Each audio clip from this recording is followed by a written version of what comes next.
além de rótulos, espelhos, imagens, somos mais do que tudo isso que nem te mostra para o mundo. Nós temos jornadas, caminhadas, encontros, trajetórias. E é isso que eu quero mostrar por aqui. Além dos espelhos, somos pessoas caminhando, aprendendo, vivenciando. Hoje eu trago a minha segunda convidada. Vocês vão conhecê-la comigo. Estou aprendendo a amar, respeitar e conhecer uma grande história. Eu conheço Márcia, como eu brinquei com ela, tipo Evangelho, segundo Davi, minha filha. Então eu aprendi a respeitar e conhecer um pouco da Márcia. E hoje eu quero conhecer junto com vocês. Venham comigo aprender uma história linda de vida e eu tenho certeza que você vai aprender muito, assim como eu estou aprendendo. Márcia, muito obrigada por ter aceito o meu convite. Eu que É um prazer agradeço. muito B. Já grande. estou te chamando de B. Isso mesmo. Eu já estou assim, sabe, emocionada de ter você por aqui. Eu que Eu agradeço. acho assim que é um presente meu para as mulheres que me seguem, conhecem a minha trajetória, porque amanhã é o Dia da Mulher. Sim. E eu queria trazer uma grande mulher, sabe, por tudo que a Daphne já me falou sobre você. Então, eu quero deixar hoje um dia muito livre, porque eu quero conhecer a história da Márcia. Uma pessoa que eu aprendi a conhecer em capítulos. E hoje eu quero ter uma grande história para contar com as pessoas. Que honra, assim. Quando você me chamou, a Daphne comentou primeiro, e aí você me mandou uma mensagem tão linda, né? Tão linda. E eu acompanho teu canal faz tempo já, né? Então, assim, sempre assisti teus vídeos, aprendo muito com eles, né? Acho super didático. E a hora que você me convidou, e convidou com um convite tão lindo que você escreveu, para a gente conversar aqui, eu falei, ai, que delícia, então vamos lá, vamos conversar. Então tá, então, primeiro eu quero conhecer quem é a Márcia. A Márcia, assim, sem algumas coisas, eu quero conhecer a Márcia. Como que a Márcia me mostraria quem é ela? Bom, vou começar também por uma autodescrição, né, que eu acho que é importante para quem não consegue nos ver, né? Eu sou uma mulher branca, de 1,72 m, tenho olhos claros, sou descendente de libaneses, sou a caçula de 3 meninas, tive a bênção de nascer numa família que teve uma menina especial, uma criança especial, com síndrome de Down, a Milena, a Mica, minha Mica, e com ela aprendi muito na vida. Então, aí fui caminhando, né? Fui caminhando nessa vida com essas mulheres fortes. Meu pai brincava e falava, eu não tenho nem voz nessa casa, né? Porque só tinha mulheres, assim, né? E com mulheres muito fortes, minha mãe sempre muito forte, minha irmã mais velha também é uma inspiração, a Mirelle para mim, mas principalmente a Mica, eu acho que foi algo que me caracteriza até hoje. Ela faleceu em 2021, né? A Daphne passou por esse processo comigo, me ajudou bastante. E hoje em dia ela está completamente dentro de mim, né? Todo mundo fala que depois que você perde alguém que você ama muito, a pessoa vai para dentro. No começo é aquela saudade porque você quer ter a pessoa ali, né? Você quer olhar para a pessoa. E aí depois ela vai migrando para dentro da gente, fica e vive muito mais ainda, né? Eu acho que isso é a imortalidade. É isso, né? Eu acho bem assim, o legado maior é a imortalidade, essas pessoas especiais, elas interiorizam na gente. Vão fazer parte da nossa existência. Exatamente. Quando alguém me elogia qualquer coisa, eu atribuo a Mica, assim, porque conviver com ela, né, sempre com muitos desafios, que a gente não pode também romantizar, né? Tinham muitos desafios, né? Os últimos 5 anos de vida dela, ela passou acamada, né? Mas a força, o deboche, Mica era debochada, né? E eu falo que é a pessoa que mais me ensinou sobre ser forte e ter amor. Você tem que olhar para as coisas com muito amor. E o amor que ela tinha pela vida, ela teve alta de uma pneumonia broncoaspirativa, que aí ela saiu com tráqueo e com sonda gástrica e com limitação de movimento. O médico falou que ela ia ter uma sobrevida de alguns meses. Nossa. Ela viveu 5 anos e meio. Que vontade de viver! Às vezes eu ia no hospital, ela internada, infecção, o médico não achava, mudou antibiótico, não sei o quê, o pessoal já meio desenganando ali e tal. Às vezes eu ia embora da UTI assim, aos prantos, no outro dia cedinho eu chegava lá e ela assim. Que lindo. E era o tempo todo assim. Até o dia que eu falei, se você quiser ir embora, que ela estava muito mal. E ela foi no outro dia, como um anjo que era. Nossa. Tá. E, bom, se, se, se você colocou quem é a Márcia fisicamente, né, para as pessoas entenderem. Agora eu quero um pouquinho da vida lá da Márcia, lá atrás. Lá Como que a atrás. Márcia começa a entender quem é ela, quais são os seus objetivos? Né? A gente, por exemplo, eu me lembro assim, algumas coisas que eu falava assim, com meus 14, 15 anos. Eu quero seguir essa jornada. Vamos lá, Márcia, com seus 14, 15 anos. O que que a Márcia olhava lá na frente de Nossa, uma que família pergunta libanesa, né? interessante, Bê, que pergunta interessante. É uma pergunta complexa mesmo, né? Quando a gente se descobre. E eu acho que foi um pouco nessa idade mesmo É, que você falou, dos tá, 14, 15. tá. Que é que eu até estava comentando com a Daphne também. A minha trajetória era para ser um tipo de mulher, Uhum. que não fui. Subverti esse caminho que estava escrito para mim, né? De uma família de libaneses, meu Isso. pai era semi-analfabeto, comerciante, né? Com muito tino para negócio, muito bom nisso, sim. E ele queria que eu seguisse isso, que era rentável. Sim. Meu pai passou fome na infância, então ele tinha muito medo da gente passar fome. Uhum. Então aquilo seria garantido. Aí eu já casaria com um primo, né, para ficar tudo em família. Então Claro. esse era o caminho desenhado, né? Não precisar estudar muito, nem nada disso. E aí minha família toda de Bauru, né, do interior de São Ah, tá. Paulo. Então todo mundo sempre perto, era esse o caminho e o caminho que algumas pessoas da minha família seguiram mesmo, né? Uhum. E, e aí eu acho que eu vou colocar uma pessoa que fez uma diferença enorme na minha vida, que foi a Vanessa, que é minha amiga até hoje, minha amiga irmã, né? Minha Tá. amiga mais antiga, desde os 13 anos. Nossa. Hoje em dia ela é diplomata, né? No Itamaraty, e a gente nunca se largou por todos esses anos e tantos lugares diferentes que ela morou, que eu morei, e a gente sempre esteve próxima. Mas a Vanessa, eu conheci ela, eu tinha acabado de fazer 14, ela ia fazer 14, no curso de inglês que a gente fazia. E ela já fazia alemão, ela queria fazer um intercâmbio na Alemanha, Nossa. pós-queda do Muro de Berlim. Meu Deus. Enquanto todo mundo ia fazer nos Estados Unidos, né? Ela foi para a Alemanha. É, ela estudava muito, ela já queria ser diplomata. E ela me ensinou a estudar. Ela me ensinou a pegar gosto por estudar. Ela me ensinou assim como organizar um caderno, como estudar para passar no vestibular, porque aí no colegial eu fiquei meio flutuando assim, né, tateando as coisas, mas queria fazer jornalismo e queria fazer jornalismo numa universidade pública. E aí eu passei em publicidade na PUC em São Paulo, que era um curso novo, teve um vestibular fora de época, eu fui lá prestar porque eu não tinha passado em jornalismo na Unesp nem na USP.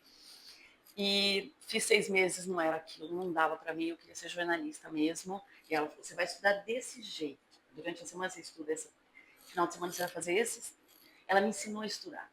Tá. E eu fiz isso uma profissão, né? Porque o professor, o que ele faz é estudar, né? É. Basicamente, assim, transferir conhecimento e trocar e aprender muito. Então, eu acho que ali foi quando eu vi que o meu caminho ia ser por esse lugar, né? Tá. E aí realmente consegui. Passei em jornalismo nas universidades que eu queria, escolhi fazer em Bauru, quase fiz matrícula aqui na UEL. Olha Olha. só. E depois de trocentos anos eu volto para ser professora na UEL, né? Os caminhos da vida. Mas acabei fazendo em Bauru, Tá. na Unesp, né? Foram tempos maravilhosos, assim. Já logo comecei a trabalhar também, dar aula de inglês. Comecei a estudar inglês muito cedo, B. Eu fui alfabetizada, assim, comecei com 7 anos. Nossa. Minha mãe tinha essa coisa, não sabe por quê. Colocou com 7 anos de idade para fazer inglês. E depois que eu terminei o curso, todos os meus primos saíram, a gente estudava tudo junto, e eu quis continuar na conversação.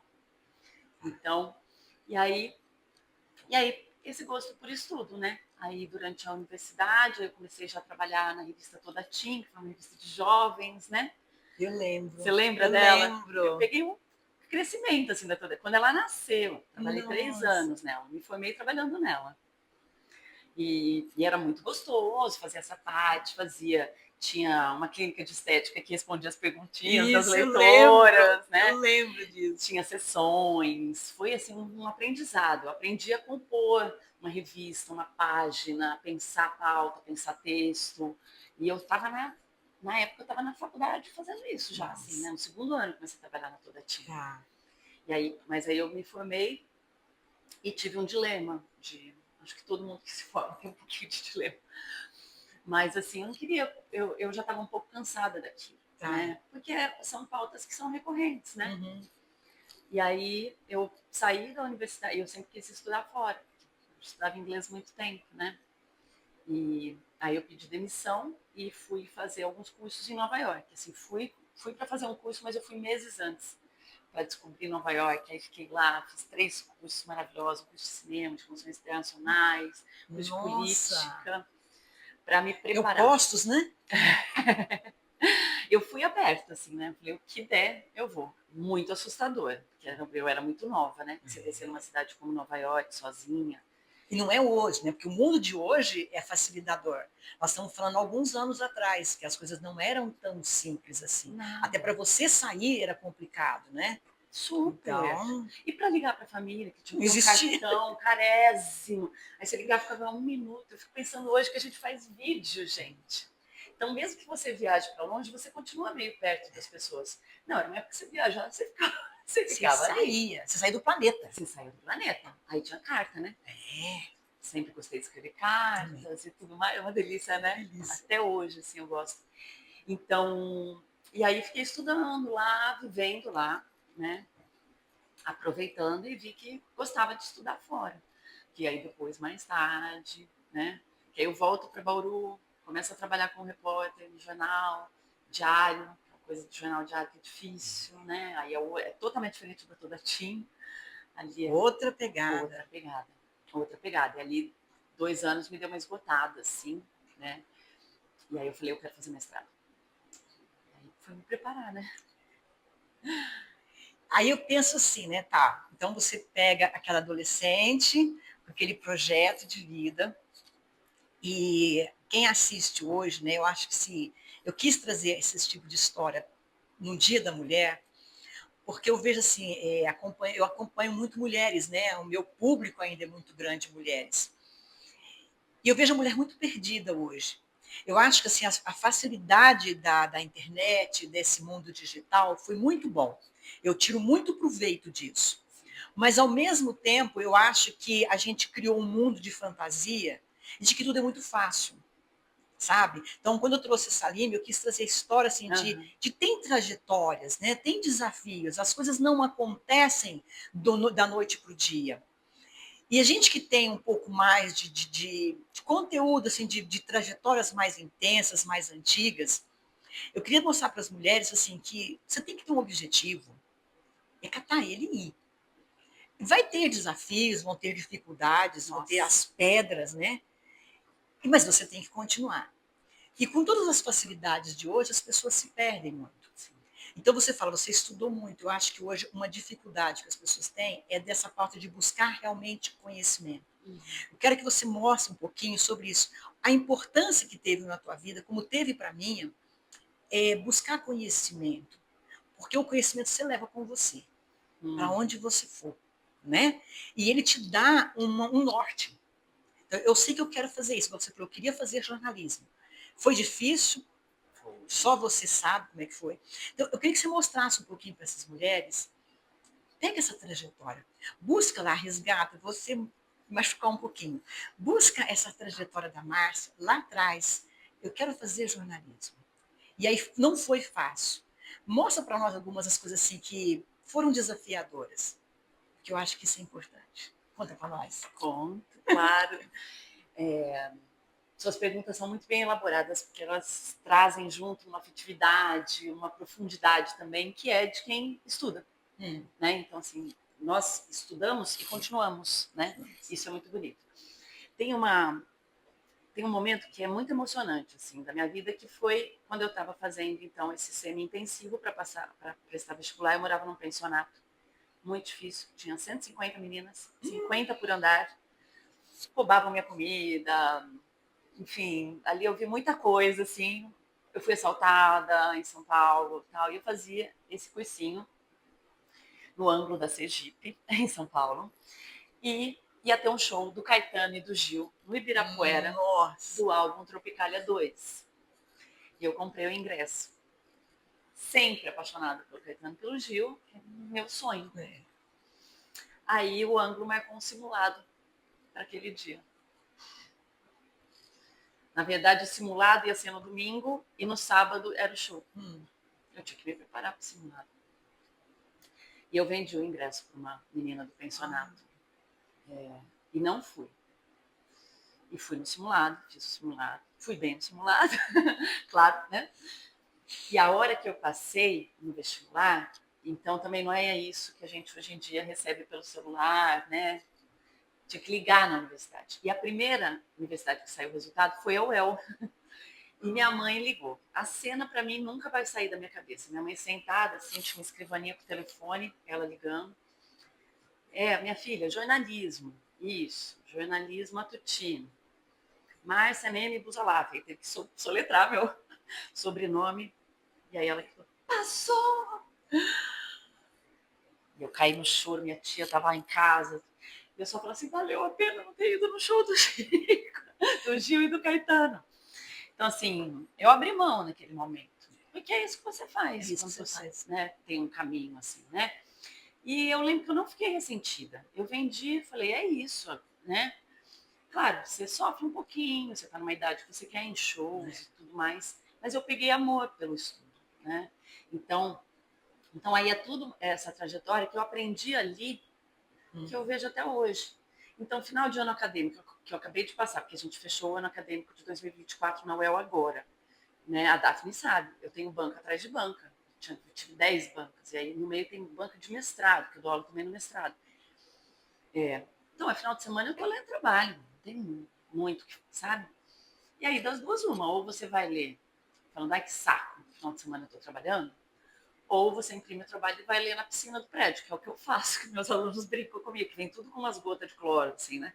Os trabalhos comentados, não sei o que, eu tô lá.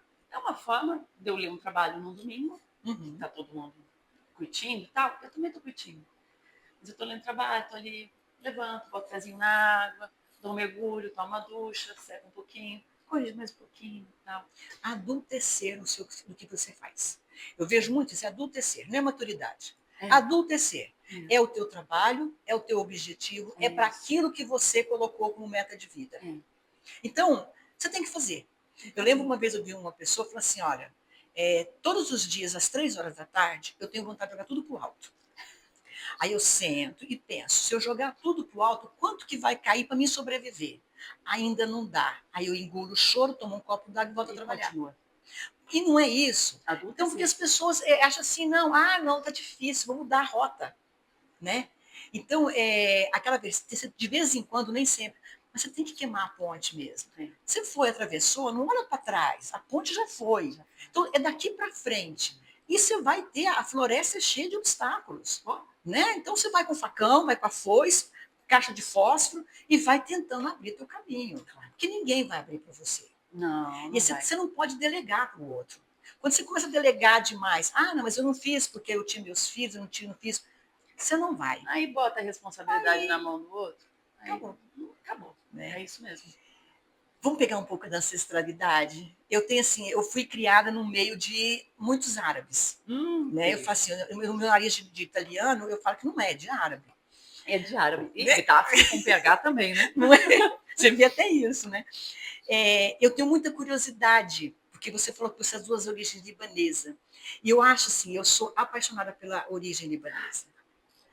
Porque a gente não entende e julga, né? Porque nós somos todos doutores no Brasil, né? Sim. Nossa, brasileiro é todos doutores de nada, né? E a gente não entende e sai julgando porque ouve falar algumas coisas. É tudo turco. Então, fala para mim um pouquinho. Então, você teve uma mãe forte, como você mesmo conta. O que significou essa sua ancestralidade? Porque eu acho assim, quando a gente tem, eu vim daqui, eu sei para onde eu vou.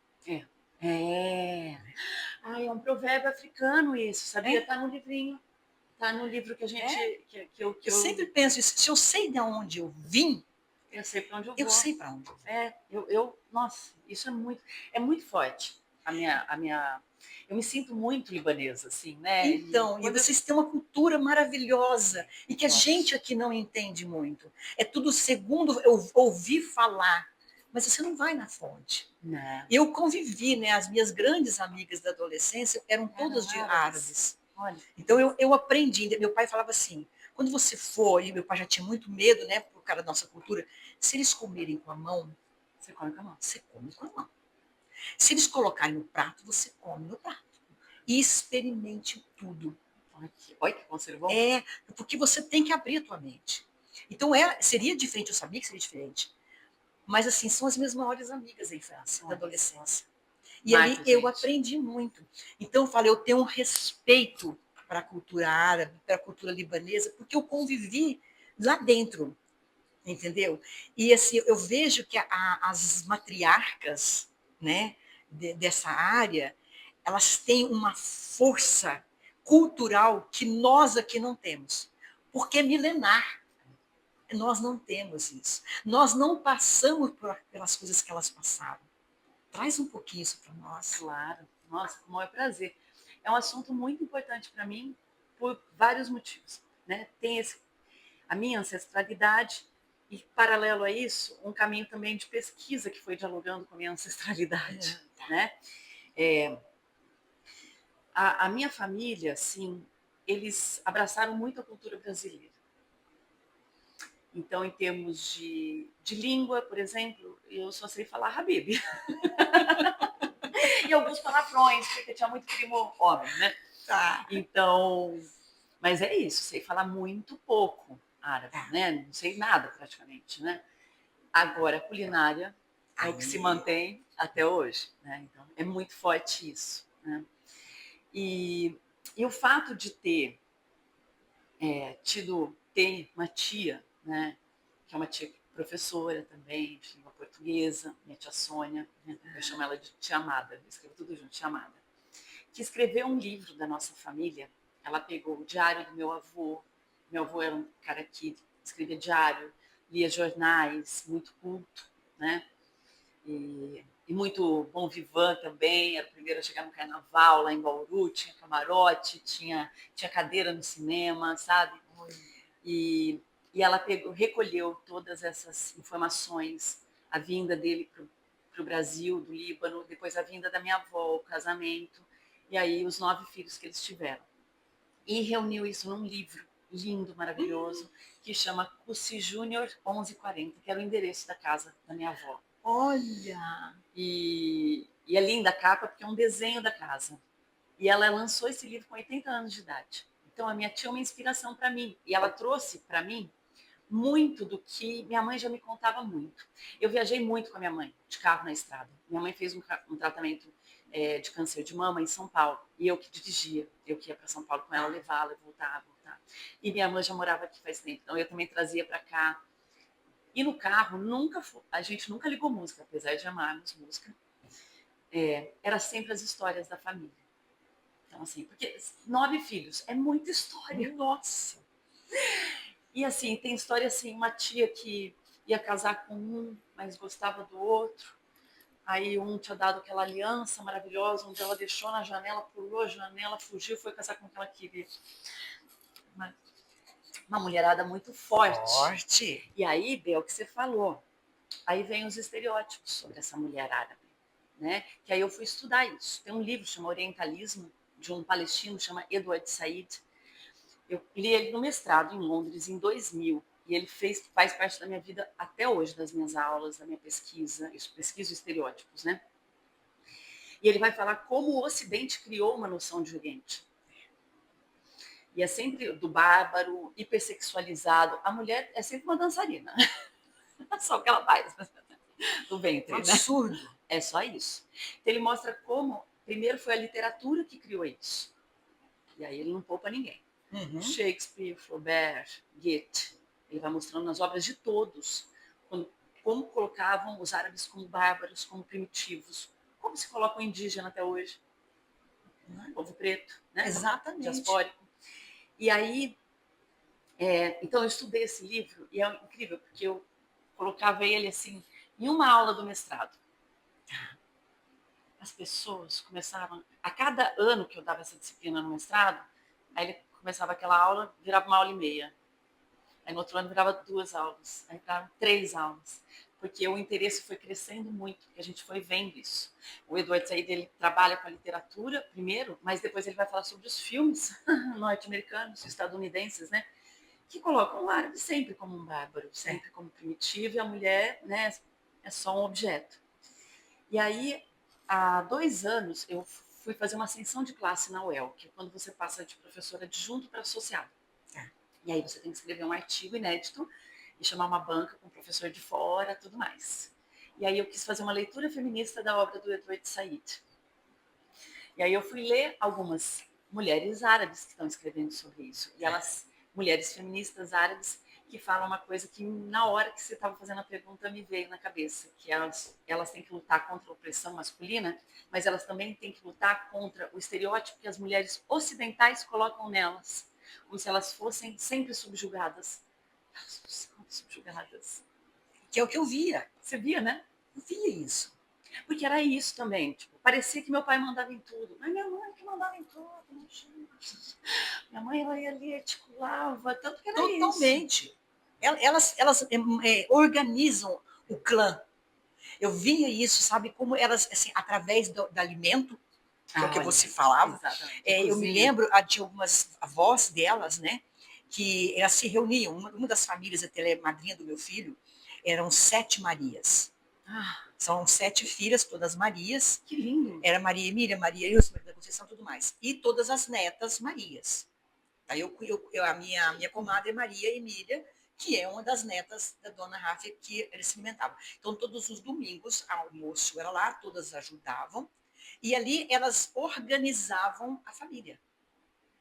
Então, fulano vai ser isso, fulano vai fazer aquilo outro, para a semana. E era legal que, assim, elas tricotavam muito bem. Eram todas grandes, exímias tricoteiras. E aí, depois do almoço, arrumava-se tudo e elas iam tricotar na varanda. E aí um dia eu perguntei, mas para que tanto tricô? O que vocês fazem com tanto? E peças lindas, eram muito bonitas as peças. Elas faziam um bazar beneficente. Ai, que lindo. Então, eu falo, essas pequenas coisas que eu convivi, e o meu tio, irmão do meu pai, era muito amigo dessa família. E eu nunca tive noção das coisas, né? Tinha os apelidos e tal, e aí eu não tinha noção. E um dia, o pai dessa minha amiga foi me levar na casa da minha avó. E quando nós chegamos, ele falou, mas aqui mora o Jacó. Eu falei, não, Jacó é o apelido. Ele falou, não, é o nome dele. E aí, que chamava Hélio. E que a família adotou ele de uma certa forma, que ele já tinha o nome na família. Ai, que lindo. Era Jacó. E eu conheci como um apelido do meu tio. Não, mas já tinha um nome na família. Então eu falo como eles são fortes, como eles são leais, e como eles assim absorvem para eles as pessoas caras. Meu tio era uma pessoa que fazia parte. Entendeu? Eu acho que se eu tivesse continuado, eu teria um nome hoje árabe. Com Entendeu? certeza. Com certeza. Então, eu falo, eu vivenciei muitas coisas ali. Uma das coisas que eu trouxe para mim foi essa força da mulher árabe de organizar o clã delas. Sabe? Ela vai é estudar, o centro, né? Ela era o centro. Então, assim, não, fulano vai fazer dessa forma. Isso vai ser feito dessa forma. Então, a mesa de refeição era muito maior. Era muito maior. A coisa mais linda é uma mesa árabe, né? Né? Nossa. É muito forte. É muito forte. E é uma. Você vê que a comida árabe, que todo mundo tanto ama, né? Não tem como não amar. Ela é trabalhosa, ela é meticulosa, ela é uma coisa assim, ela tem um cuidado que também é muito, fala muito, né? Sobre o que é a pessoa árabe, né? E eu peguei muito isso. Uma das coisas que eu mais gosto é cozinhar. Por quê? Porque ali elas elaboram a vida do clã. Né? E se ajudam. Né? É aquilo que eu te falei da tenda vermelha. Ali eu entendi aquele negócio, são os nossos filhos, é a nossa família. Então não é meu filho, eu sou obrigada só por ele. Não, existe um clã que tem que se fortalecer, que tem que continuar junto, um apoiando o outro. Sim. E aí eu acho que a mulher árabe, ela é incrível nisso, né? Não, esse negócio que eu falei do inglês, que minha mãe me colocou no inglês, eu não consigo entender o porquê de eu começar o inglês com 7 anos de idade. A gente não tinha condição financeira. Mas ela bateu nisso, que queria. Fazia. Vamos mandar um pouquinho? Vamos. Lute como uma garota. Uhum. Estou vendo uma garota linda na minha frente. Estou vendo uma garota linda, né? Que tem uma história, eu acho que assim, conteúdo não pode ser raso. Então, eu gosto de pessoas que são profundas. Então, para mim está sendo muito gostoso conhecer Para você, mim também. né? Principalmente isso, porque eu sempre gostei de ler e tal, então para mim eu estou resgatando uma criança em mim agora, Que linda. sabe? O que é para você uma garota nos altos da sua vida hoje? Dos Que meus você 50 anos. não, independente, eu acho que Aham. biologicamente eu não gosto do cronológico. Acho que a É gente, verdade. né, a gente é Bobeira. biológico.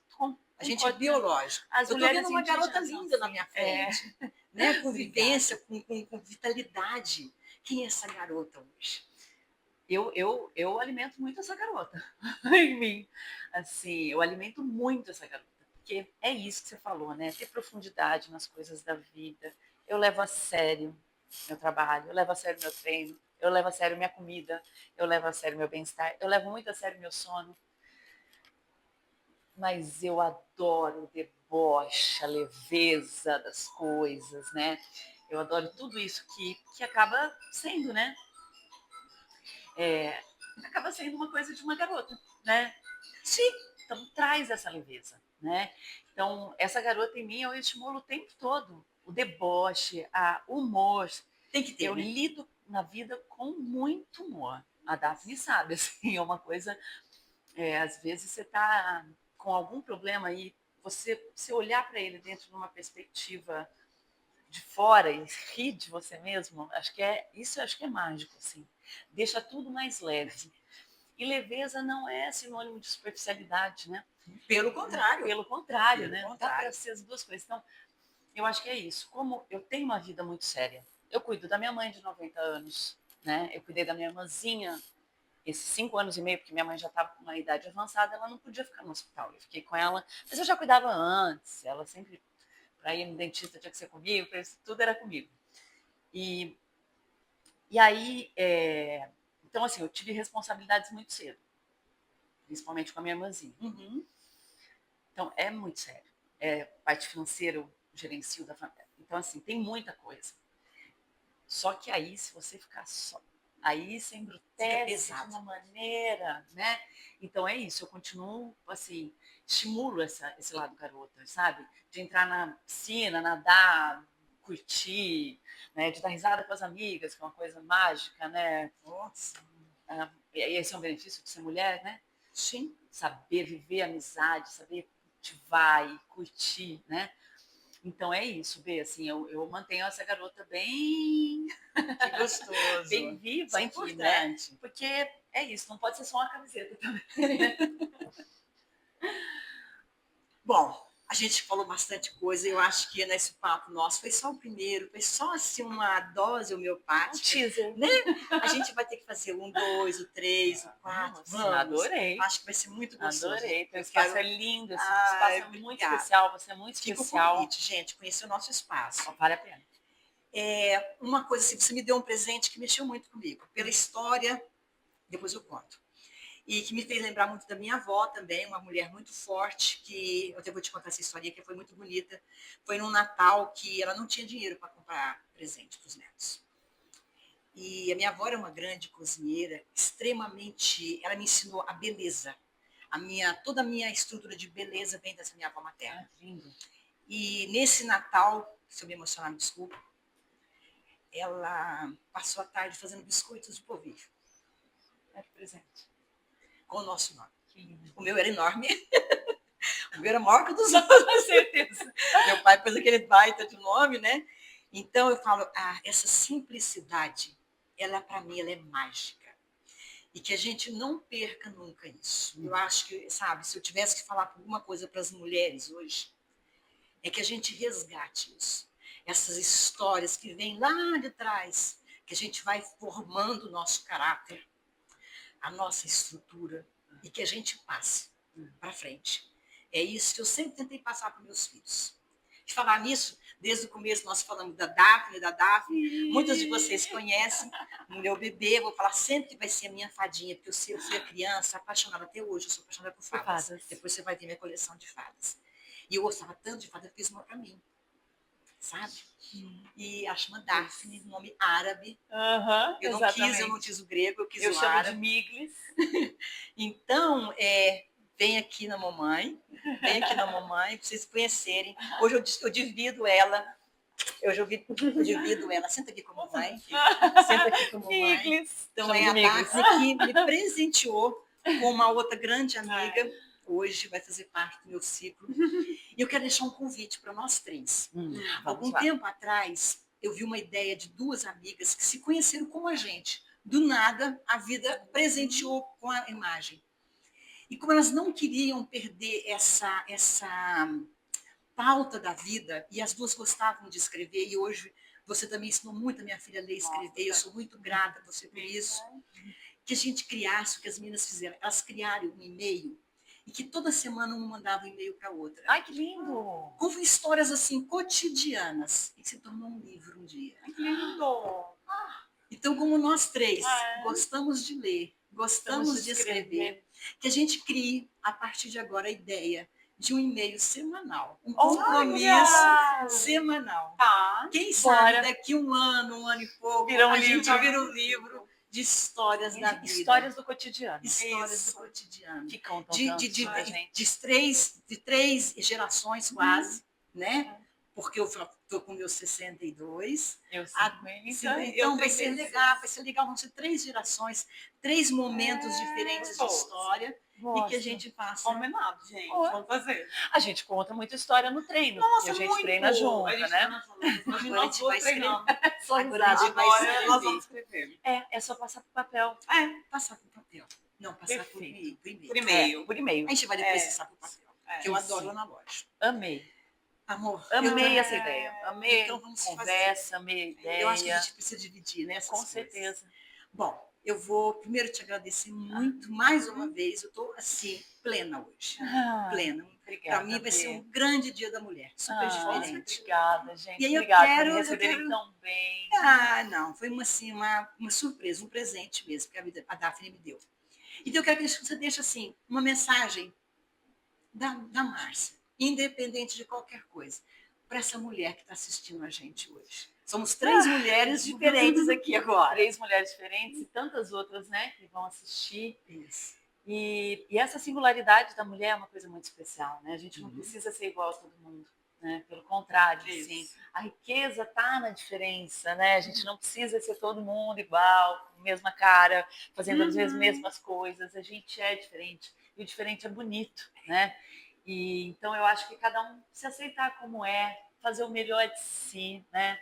Buscar ser feliz, buscar fazer o bem também, porque tem tanta agressividade no mundo já, né? E eu acho que a gente pode trazer isso. Mas no mais é lutar, né? Também, né? Isso. E aí não tem como, porque o dia amanhã é de luta. Amanhã. É reconhecer nossa posição no mundo, na história que foi apagada, que agora a gente está conhecendo algumas coisas que a gente não conhecia. Mulheres que foram para a guerra, que pegaram na Segunda Guerra Mundial, Primeira Guerra Mundial, que pegaram em armas. Fomos privadas dessas histórias todas, né? Então, continuar lutando, né? Mantendo a alegria sempre. Obrigada, Miglis. Obrigada, Bê. Eu deixo a minha mensagem para vocês, para esse Dia da Mulher. É isso, é que a gente se una mais. Eu acho que as mulheres precisam não criticar. Não precisa. A gente já é criticada demais.